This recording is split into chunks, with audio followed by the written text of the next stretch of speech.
चलो, सो अभी फर्स्ट सम अपना हुआ है. So now let us move to the next sum. Let us read. ABC Limited ABC Limited has 300 million rupees 12% bond outstanding with 6 years remaining to maturity. Since interest rates are falling, ABC Limited is contemplating of refunding these bonds with 300 million issue of 6-year bonds carrying a coupon rate of 10%. मतलब basically ये लोग क्या बोल रहे हैं, ये लोग बोल रहे हैं कि 300 मिलियन के इनके पास एग्जिस्टिंग बॉन्ड्स हैं जिन पे 12% अभी तक इंटरेस्ट पे कर रही है ABC. ABC is contemplating, proposing क्या कर रही है कि ये बॉन्ड्स हम रिफंड कर दे एंड न्यू बॉन्ड्स इशू कर दे.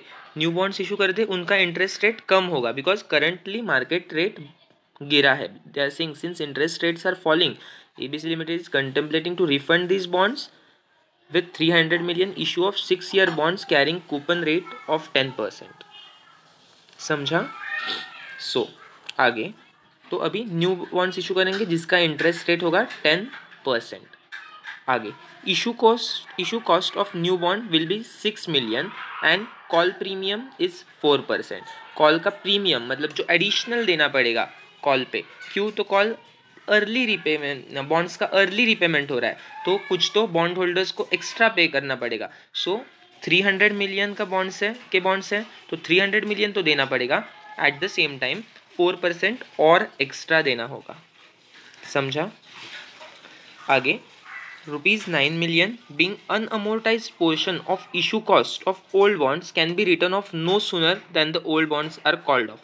मतलब ओल्ड बॉन्ड्स अभी गए, लाइक ओल्ड बॉन्ड्स रिफंड मतलब लाइक बेसिकली कॉल बैक किए हमने, तो जो अनअमोर्टाइज पोर्शन ऑफ इशू कॉस्ट था, पुरानी वाली इशू कॉस्ट 9 मिलियन की थी, उसका जो अनअमोर्टाइज पोर्शन था वो राइट ऑफ करेंगे.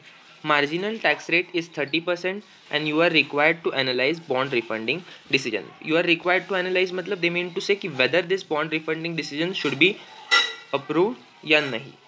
समझा? तो अभी let us see, solve करेंगे. First of all, before solving, let me tell you कि ये वाला sum is not at all a difficult sum. एक बार ऐसे sum का practice हुआ, ये sum थोड़ा बड़ा होता है, जब भी आता है आते टाइम बड़े मार्क्स लेके भी आता है.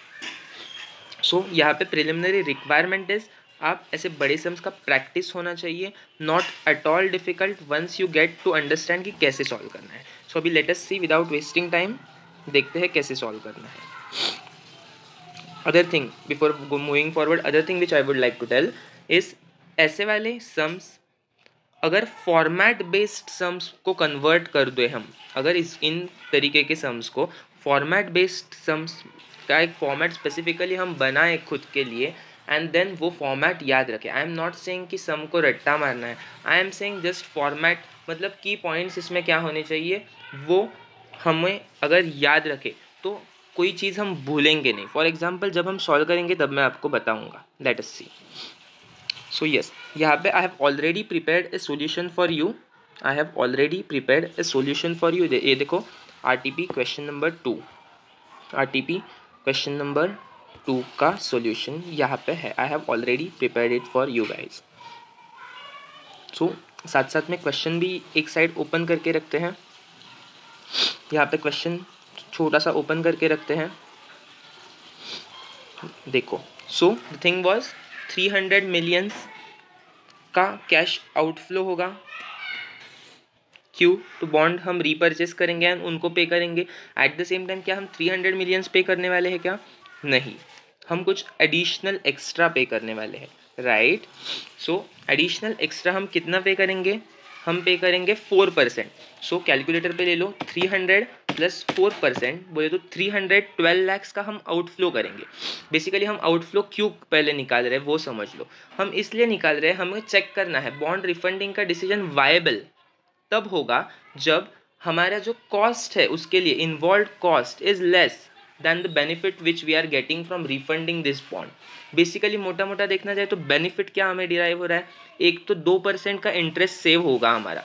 पुराने जो बॉन्ड्स थे, देखो पुराने बॉन्ड्स थे वो यहाँ पे 12% पे थे. देखो फर्स्ट लाइन 12% पे थे. एट द सेम टाइम जो नए वाले बॉन्ड्स है देखो थर्ड लाइन 10% पे है. सो 2% का इंटरेस्ट सेव हो रहा है हमारा, हर साल होगा, आने वाले 6 सालों के लिए होगा, बिकॉज रिमेनिंग लाइफ कितना है बॉन्ड का, 6 ईयर्स है, न्यू बॉन्ड्स इशूड भी 6 ईयर्स के लिए ही है। सो 2% हर साल सेव होगा। ये 2% जो हर साल सेव होगा उसका प्रेजेंट वैल्यू क्या ज़्यादा है कंपेयर्ड विद द कॉस्ट जो हम करंटली इनकर कर रहे हैं। करंटली इनकर कॉस्ट क्या हो सकती है, it may be the floating cost which I am incurring now, it may be पुरानी बॉन्ड्स पे जो डबल इंटरेस्ट जाता है। फॉर एग्जांपल इमीडिएटली एक डिसीजन इम्प्लीमेंट नहीं होता, कुछ 1-2 महीने के लिए ओवरलैपिंग इंटरेस्ट होता है, राइट, पुराने बॉन्ड्स का भी लेना पड़ता है, न्यू बॉन्ड्स का भी लेना पड़ता है, तो सिमिलरली ओवरलैपिंग इंटरेस्ट हो सकता है। तो ये बेसिकली जो कुछ भी कॉस्ट आज इनकर कर रहा हूँ उससे ज़्यादा मुझे बेनिफिट मिलेगा तो ही मैं आज ये डिसीजन लूँगा, राइट।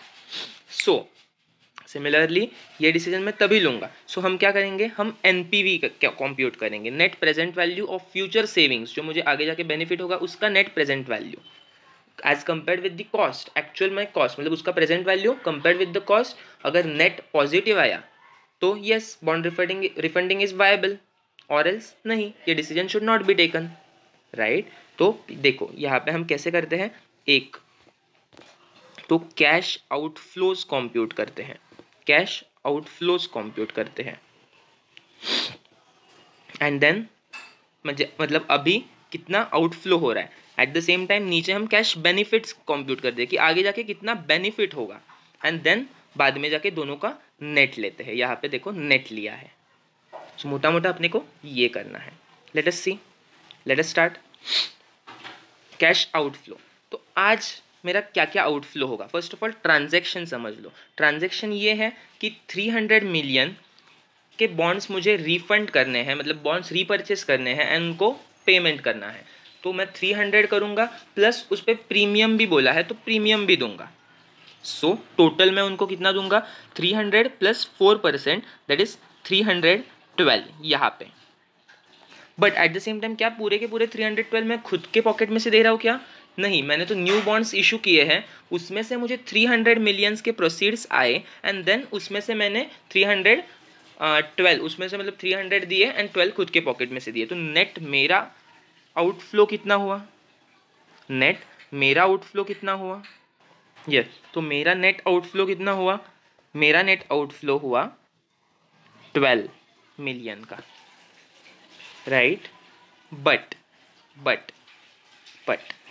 12 मिलियन का आउटफ्लो हुआ, बट उसके साथ मेरा टैक्स भी तो सेव हुआ। वो जो मैंने एक्स्ट्रा पे किया, 300 रिसीव किया नए बॉन्ड्स इशू करके एंड 312 पेमेंट किया, तो जो 12 रुपीज़ था दैट इज जो एक्स्ट्रा मैंने प्रीमियम दिया, that is loss on redemption बोल सकते हो या फिर बेसिकली प्रीमियम बोल सकते हो, प्रीमियम फॉर बॉन्ड रिफंडिंग। तो जो प्रीमियम दिया वो मेरे पीएनएल में हिट होगा एंड वो कॉस्ट पीएनएल में हिट होने से बाद मेरा टैक्स कम होगा बिकॉज एक्सपेंस बढ़ेगा, राइट। तो मेरा टैक्स सेविंग होगा, तो टैक्स सेविंग कितना होगा, 12 मिलियन इंटू 0.3 का टैक्स रेट बोला है, राइट। तो ये 12 मिलियन हुआ, यहाँ पे 12 मिलियन इंटू 0.3, तो नेट आया 8.4 बिकम माई कॉस्ट, समझा। देन आगे क्वेश्चन में देखो, क्वेश्चन में बोला है there is an issue cost, issue cost बोला है, देखो fourth line, issue cost of new bond will be 6 million, 6 million, तो ये इशू कॉस्ट है, that would be 6 million. Sir क्या इस पे सेविंग होगा, क्या इस पे सेविंग होगा, इस पे सेविंग नहीं होगा, बिकॉज ये issue cost is a floating cost which is not directly debited to PNL, but ये ओवर द पीरियड, बॉन्ड का जो ओवर द पीरियड रहता है ना, बॉन्ड की लाइफ 6 ईयर्स है, तो 6 ईयर्स में धीरे धीरे करके ये पीएनएल में जाएगी एंड धीरे धीरे इसका टैक्स बचेगा, राइट, समझ रहे हैं आप। तो the important thing over here is कि यहाँ पे टैक्स सेविंग नहीं आएगा। आगे देन कम्स ओवरलैपिंग इंटरेस्ट। कुछ ओवरलैपिंग इंटरेस्ट की इस क्वेश्चन में बात की है क्या, कि for example new bonds were issued 2 months earlier than the old bonds were refunded, ऐसा वगैरह कुछ बोला है क्या, नो। इन्होंने अज्यूम किया है कि एक ही दिन पे ये सारे ट्रांजेक्शन्स हुए, आज के दिन पे ही पुराना बॉन्ड खत्म हो गया एंड नया बॉन्ड एग्जिस्टेंस में आ गया, तो ओवरलैपिंग पीरियड इज नील, यहाँ पे कुछ भी ओवरलैपिंग पीरियड नहीं है। सो इन दिस केस यहाँ पे ओवरलैपिंग के अमाउंट्स नहीं आएंगे। देखो यहाँ पे हमने ओवरलैपिंग के अमाउंट्स नहीं दिए, बट अगर ओवरलैपिंग होता तो यहाँ पे ओवरलैपिंग में हमारे पास आउटफ्लो आता, at the same time overlapping interest पे सेविंग्स आता, टैक्स सेविंग्स आता। समझा? देन आगे ओल्ड बॉन्ड्स का इशू कॉस्ट, लाइक अभी देखो यहाँ पे ये जो पहले तीनों थे ना, ये पहले तीनों पॉइंट्स, ये वाले पहले तीनों पॉइंट्स ये करंट के आउटफ्लोज थे। यहाँ पे देखो तीनों पॉइंट में कुछ ना कुछ अमाउंट आती अगर सभी डेटा गिवन होता, बट ये जो लास्ट वाला पॉइंट है ओल्ड बॉन्ड्स वाला ये वाला ओल्ड बॉन्ड का इशू कॉस्ट, ये देखो यहाँ पे रॉन्ग है। इवन दो ओल्ड बॉन्ड का इशू कॉस्ट उन्होंने दिया है, देखो अनअमोर्टाइज, नीचे से थर्ड लाइन देखो, अनअमोर्टाइज पोर्शन कितना है 9 मिलियन ऑफ अनअमोर्टाइज, तो 9 मिलियन अनअमोर्टाइज है। पर यहाँ पे क्या करंट में आउटफ्लो हो रहा है क्या? ये नहीं, ये 9 मिलियन तो पहले हुआ है, ओल्ड बॉन्ड जब इशू किया था ना तब हुआ है 9 मिलियन। अभी आउटफ्लो हो रहा है क्या? अभी आउटफ्लो नहीं हो रहा सर, बट अभी उसका डिडक्शन मिलेगा, जो अनअमोर्टाइज है ना उसका डिडक्शन मिलेगा, एंड डिडक्शन मिलने के वजह से, ये वाला डिडक्शन मिलने के वजह से मेरा टैक्स सेव होगा। समझ में आ रही है बात? मेरा टैक्स सेव होगा, एंड इसलिए 9 मिलियन इंटू 0.3 मेरा 2.7 मिलियन का टैक्स सेव होगा। समझा? तो अगर मैं यहाँ पे लूँ फर्स्ट वाला कॉल प्रीमियम का नेट, मेरा आउटफ्लो 8.4 है, इशू कॉस्ट नेट आउटफ्लो 6 है, टैक्स सेविंग नहीं कंसीडर करेंगे, ओवरलैपिंग इस केस में कुछ है नहीं, एंड ओल्ड बॉन्ड से बेनिफिट मुझे मिल रहा है, आउटफ्लो नहीं है ये बेनिफिट है 2.7 मिलियन का। अगर मैं लूँ 8.4 outflow plus 6 outflow minus 2.7 savings, that will come to 11.7 million. 11.7 million cash outflow इतना आएगा। समझा? This becomes my initial investment, कि आज मैंने इतना खर्चा किया, आज मैंने ये ऊपर वाला 12 लाख, ये वाला आज मैंने इतना 12 लाख 12 मिलियंस पे किया ज़्यादा, आज मैंने 6 मिलियन की इशू कॉस्ट इनकर की। समझा? ये खर्चा ऐसे टोटल मिला के नेट में 11.7 लाख मेरी आज की इन्वेस्टमेंट हो गई ऑन बॉन्ड रिफंडिंग। समझा? अभी इन्वेस्टमेंट से रिटर्न्स बेनिफिट्स कितने आ रहे हैं वो देखते हैं। 11.7 लैक्स को होल्ड पे रख दो, इवन 11.7 मिलियंस को होल्ड पे रख दो। समझा? अभी बेनिफिट्स देख लेते हैं। अभी बेनिफिट्स देखो, कभी भी इन्वेस्टमेंट के बेनिफिट्स एक साल में होते हैं ऐसे होता है क्या? नहीं, यहाँ पे भी वैसे ही है, बेनिफिट्स एक साल में नहीं हो रहे बट हर साल होंगे थोड़े थोड़े। क्या होंगे? हर साल मेरा 2% का ब्याज बचेगा, राइट? अगर मैं बॉन्ड रिफंड नहीं करता तो फर्स्ट देखो सेविंग्स ऑन इंटरेस्ट, मतलब सेविंग्स हो गए इंटरेस्ट पे कितने? 300 मिलियन के बॉन्ड्स, उस पर 2%, बिकॉज एग्जिस्टिंग थे 12%, उसके अभी न्यू इशू किए 10% वाले बॉन्ड्स, तो 2% बचा, 2% that is equal to 6 million हर साल बचा मेरा, राइट? मतलब 6 मिलियन से प्रॉफिट बढ़ गया, उसके साथ टैक्स भी तो बढ़ेगा, तो 6 मिलियन पे टैक्स आउटफ्लो होगा। देखो 6 मिलियंस पे टैक्स आउटफ्लो होगा, सो नेट में मेरा कितना बचेगा? 6 मिलियन माइनस द टैक्स 0.3 का टैक्स, तो टोटल 4.2 मेरा बचेगा, 4.2 मिलियन मेरा सेविंग्स होगा। समझ में आ रहे हैं? 4.2 मेरा सेविंग्स होगा, but at the same time कुछ तो इशू कॉस्ट भी हमने इनकर किया था, देखो ऊपर यहाँ पे इशू कॉस्ट 6 लाख का किया था, देखो यहाँ पे इशू कॉस्ट 6 लाख का किया था, ये वाला, उस पर क्या टैक्स सेविंग यहाँ पे लिया था? नहीं लिया था। तो यहाँ पे नहीं लिया था तो क्या बोल के नहीं लिया था? कि आगे वाले सालों में मिलेगा, अब भी नहीं मिलेगा, एट T0 नहीं मिलेगा, आने वाले सालों में over the period issue cost amortise होगी तो ओवर द पीरियड मिलेगा, तो ओवर द पीरियड ले लो ना बेनिफिट, तो इशू कॉस्ट में देखो सेविंग्स इनिशियली यहाँ पे कुछ लिया है क्या? नहीं, बिकॉज यहाँ वाली फिगर तो हमने ऊपर कंसीडर की 6 लाख इनिशियल आउटफ्लो, इनिशियली तो यहाँ पे कुछ नहीं, बट यहाँ पे ऊपर कुछ नहीं किया था, पर यहाँ पे करेंगे। क्यों? तो हर साल मेरा टैक्स बेनिफिट होगा, मेरा टैक्स बेनिफिट होगा। क्यों? तो इशू कॉस्ट मेरी कितनी इनकर हुई थी, देखो क्वेश्चन में कितनी इनकर हुई थी issue cost. Issue cost was, let me see, issue cost of new bond, fourth line देखो, issue cost of new bond will be 6 million, 6 million, तो total issue cost 6 million.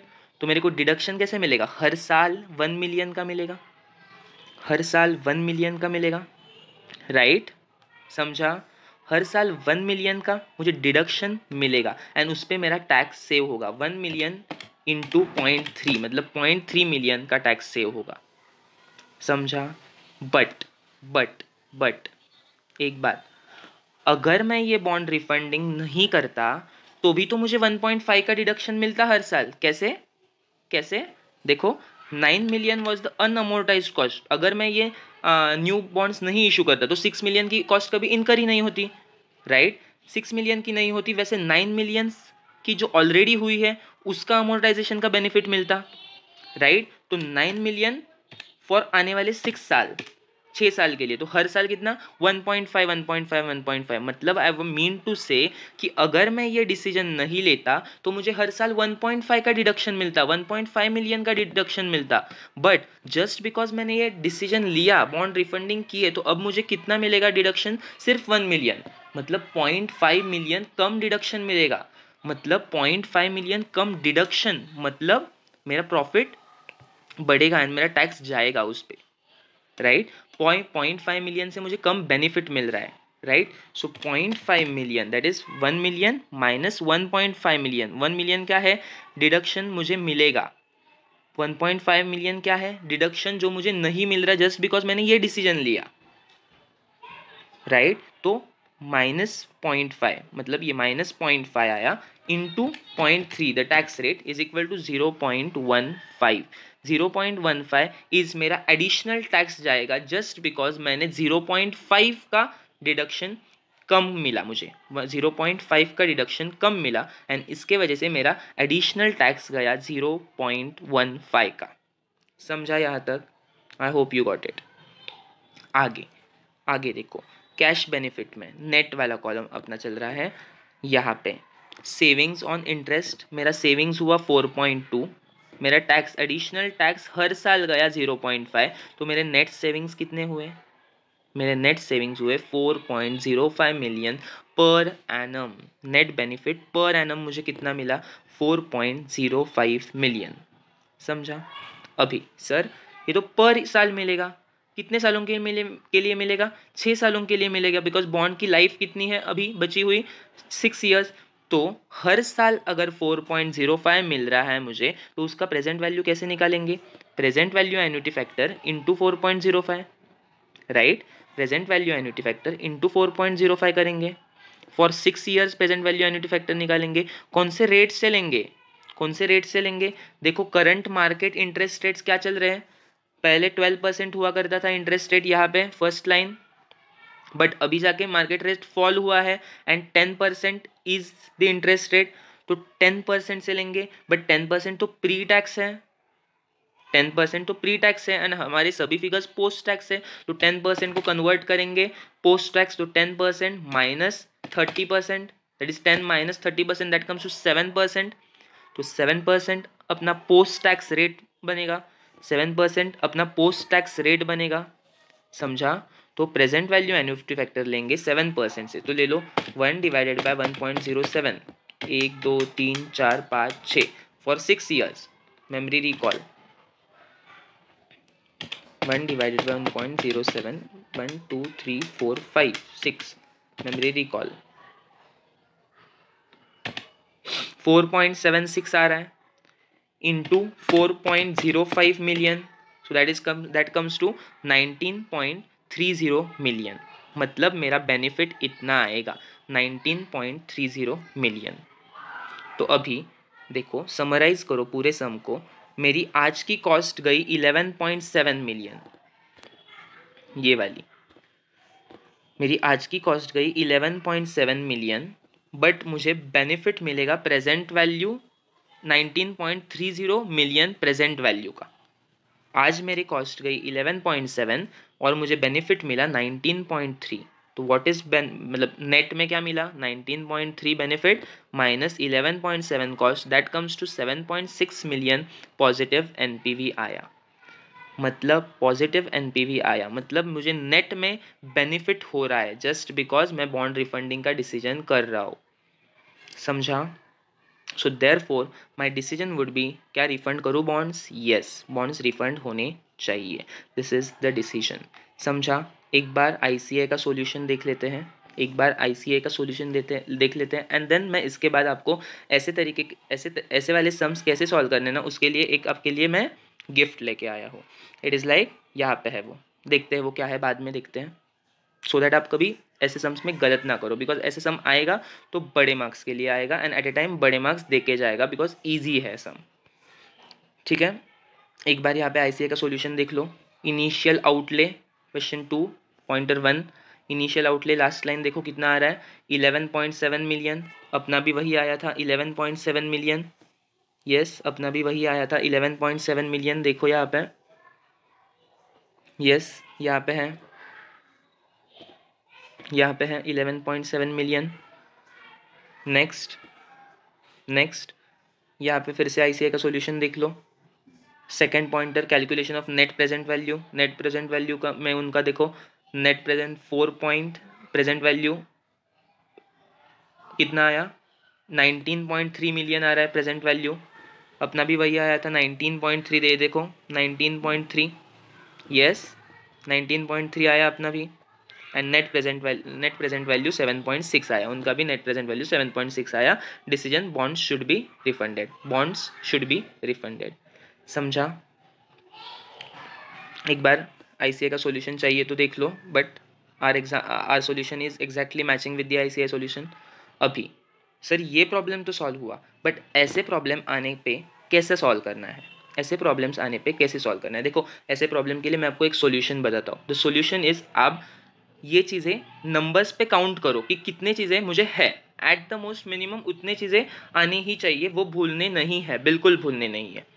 Like for example देखो मैंने क्या लिखा है, remember the format. First of all the format ये याद रखो कि अपने को क्या क्या करना है। अभी जैसे ये सॉल्व किया हमने, यहाँ पे देखो कितना अच्छा फॉर्मेट था, इट वॉज आउटफ्लोज ले रहे हैं, यहाँ पे आउटफ्लोज ले रहे हैं, बाद में सेविंग्स ले रहे हैं, नेट ले रहे हैं।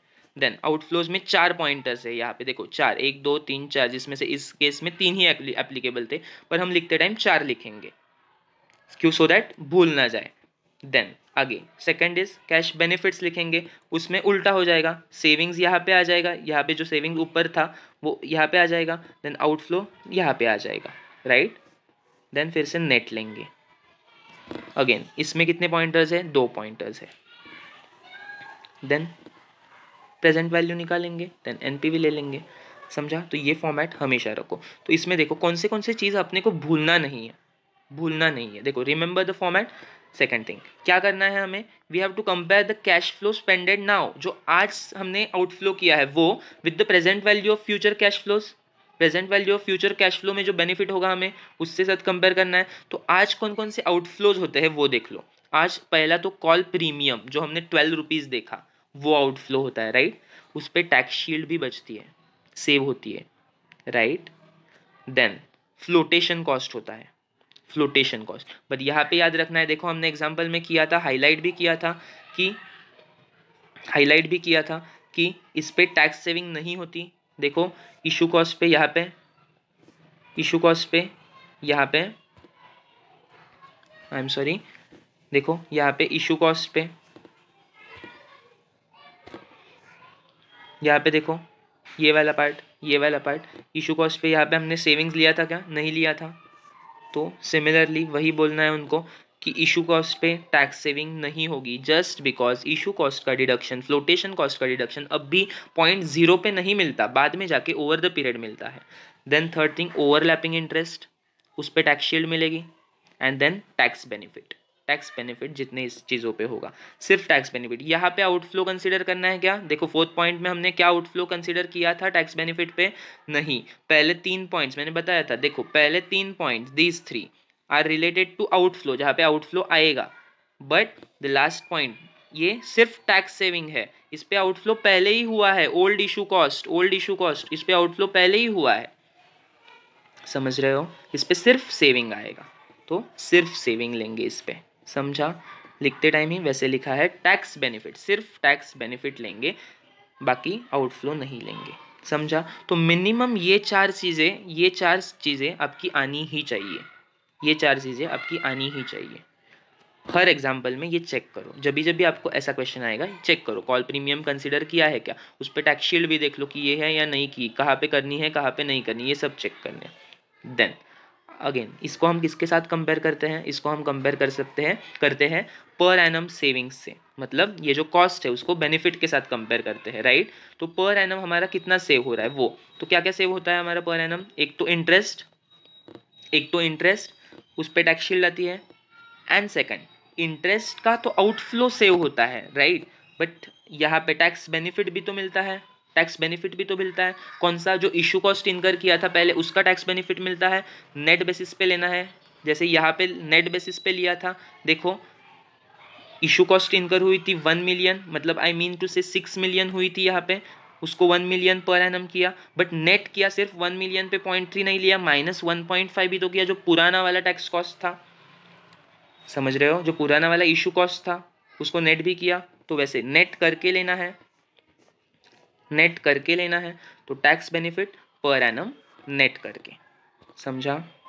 Tax benefit per annum net करके किस किस पे होता है ये, फ्लोटेशन कॉस्ट पे, डिस्काउंट पे जो इनिशियली हम इनकर करते हैं वो, फिर इसको सेविंग्स आ जाएंगे हमारे, इसको प्रेजेंट वैल्यू पे लेना है, जितने साल के लिए उसको प्रेजेंट वैल्यू पे लेना है, प्रेजेंट वैल्यू पे लेने के बाद ये इनिशियल आउटले जो हमने अभी किया वही सब करना है, फिर से जो प्रेजेंट वैल्यू है, प्रेजेंट वैल्यू एन्युटी फैक्टर लगा के उसको इनिशियल आउटले के साथ कंपेयर करना है, एंड देन कंपेयर होने के बाद अगर एनपीवी पॉजिटिव आया तो रिफंड करो, एनपीवी निगेटिव आया तो not viable, the decision is not viable, समझा? ये था पूरा बॉन्ड रिफंडिंग वाला sum. I hope you got कि how to solve this sum. I hope you find this formats beneficial. अगर आपको लगा कि ये फॉर्मेट्स बेनिफिशियल है सर, इससे इमीडिएटली समझ में आ रहा है, सॉल्विंग ईजी बन रहा है, you ask me, I will send you the formats, या फिर मैं लिंक अपलोड कर दूंगा कमेंट सेक्शन में, लिंक अपलोड कर दूंगा इन फॉर्मेट्स के लिए। यू रिक्वेस्ट फॉर, अगर आपका मतलब चाहिए तो रिक्वेस्ट करो, फाइन, समझा? आई होप यू गॉट दिस। चलो, थैंक यू।